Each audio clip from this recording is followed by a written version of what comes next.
Tennesseans for an alternative to the death penalty, and we have with us as our guest Ms. Stacy, Mr. Olatashuni, and Mr. Stroble. And of course, Ms. Stacy, let's start off by giving you an opportunity to talk about some of the things that your organization is involved in order to make Tennesseans much more aware of the death penalty. Well, we travel the state talking to people about this, trying to provide people with information. A lot of folks you'll hear say support for the death penalty is a mile wide and an inch deep because people simply don't know that much about it.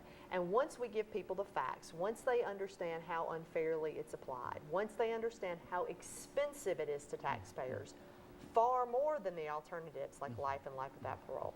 Once they understand there are people like Ndume sitting on death row who didn't commit the crimes, once they understand what this does to victims' family members and the very long protracted process, what we begin to see is that people begin to question how smart is it as a state that we continue to have this policy when there are viable alternatives that don't take all the risks the system does. And so what we're trying to do is talk to whoever we can, faith communities, civic organizations, colleges, universities, to give them information, to let them hear firsthand from folks directly impacted, and then give them the tools to get involved.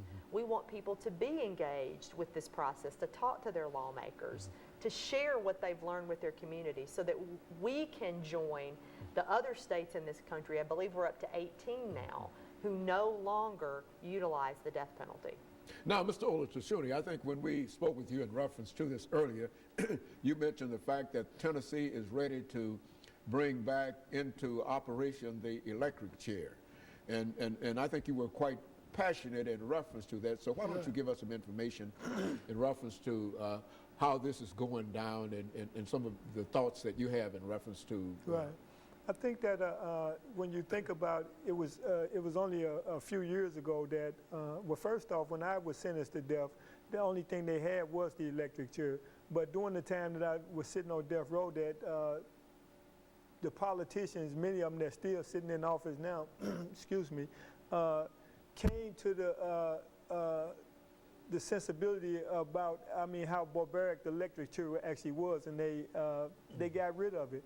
But now that they're struggling to get these drugs that they no longer can easily access to murder people, they decided to revert back to this barbaric practice again, and just recently had the governor sign this bill to allow the electric chair to be used again. And I think that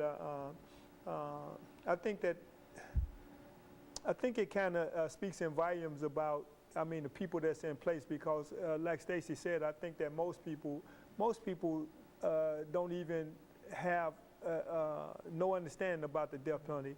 And most of the time when you ask people about it, like she said, we travel all over the state and you know, around the country talking about this issue, and a lot of people, the first time that they think about it is when it comes up. Other than that, they don't really have no understanding about what it really entails, you know, in terms of the cause of people sitting. I recently, we was down on Justice Day on the Hill back in April, and we was talking to politicians about this issue, and it was one politician down there, he didn't even know how many people was on death row, but he was down there saying he supported it. And I think that, and I'm saying that's shameful. I mean, if you're a politician and you willing to put your name on this, you should at least know how many people are on death row.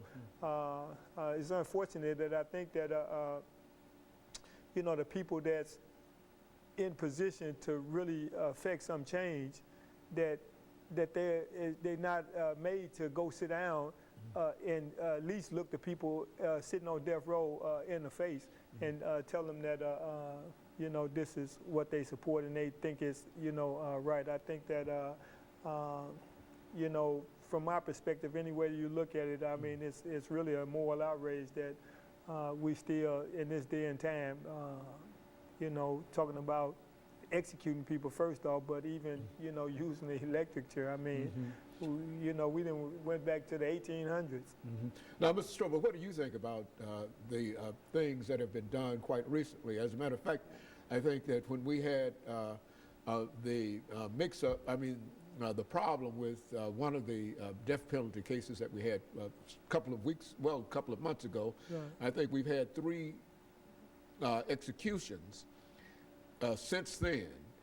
And so what are some of your thoughts? Stacy can speak more to those specifics, but again, the organization is about the alternatives to the death penalty. And there are legitimate alternatives to the death penalty without having to go to that great length, because when the great length we're talking about is the appeal process. And when family members have to sit at that moment in time and relive that over and over for 20 to 30 years, it's awfully, awfully painful and is not in any way supporting them. There's a myth about the closure. People say, well, if I make sure that the murderer is executed, that'll bring closure. We have no idea about closure. And you can testify to that from a personal point of view. From a personal point of view, there'll never be complete closure. You'll always remember it, but you have to move on with your life. And we were asked as a family to try and get on with our life as our mother would have wanted us to, not to dwell on her death, but on the positive influences of her life and the good that she did. And we had to move on. And as hard as it was to move on, we did that, and by forgiving the person and calling for his life sentence rather than an execution, we were able to move on rather than to be stuck in 20 years of reliving and reliving and reliving that horrible event. Because every time anything happens, that has come. Okay, Ms. Ola. Real quick, I just want to say this real quick. Like he said, that people sit there. Look at the people in my case that they didn't, they live with this idea until, now they know the truth. But, and certainly the fact that people sit as long as I did is no argument to somehow they should speed up the death penalty, because if they did, then I wouldn't be sitting here. That's right. That's right, yeah. I think that's the issue. It has to be a long process because the system is so broken that people like in Dume, it takes decades for the truth to come out in their cases. And yet what it does to family members is keeps them in this awful process where things are just continuing to be so raw that they can't begin to heal. When we have alternatives that hold folks accountable, that take violent folks off the street, but that don't risk executing people like in Dume, and that gives these families legal finality, a sense of legal finality much quicker. We have to ask ourselves why we continue. And I think, just to piggyback on what we were discussing with the electric chair, I think part of what we're seeing is as this system is becoming unsustainable, as it's becoming so unwieldy and broken and difficult to maintain, we're seeing folks still trying to fix it. And the things they're trying to use to fix it are actually more damaging. And so what I think we will see ultimately is the realization it can't be fixed. And if it can't be fixed in the state of Tennessee, what do we do? Do we forget it? What do we do if when the legislature comes to a realization that we cannot fix the situation, even with the electric chair and et cetera, then the next alternative is what? We repeal the death penalty like states like Maryland and New Jersey and Illinois and Connecticut have done, and other states have done. We repeal the death penalty. We take those millions of dollars of resources that we've been spending to maintain the death penalty, and we use those to support murder victims' family members in the wake of homicide, and we use those for things we know prevent violence. Okay, very good. Let me, over the last half minute, thank the 3 of you for bringing that information by in reference to some alternatives to the death penalty, and perhaps something that the 3 of you might have said today might have an impact upon some of those legislators, because that's where we have to start. Is that right? And of course, public and the legislature. Yeah. And let me encourage our audience to tune in again next week for another informative edition of Comments. Thank you and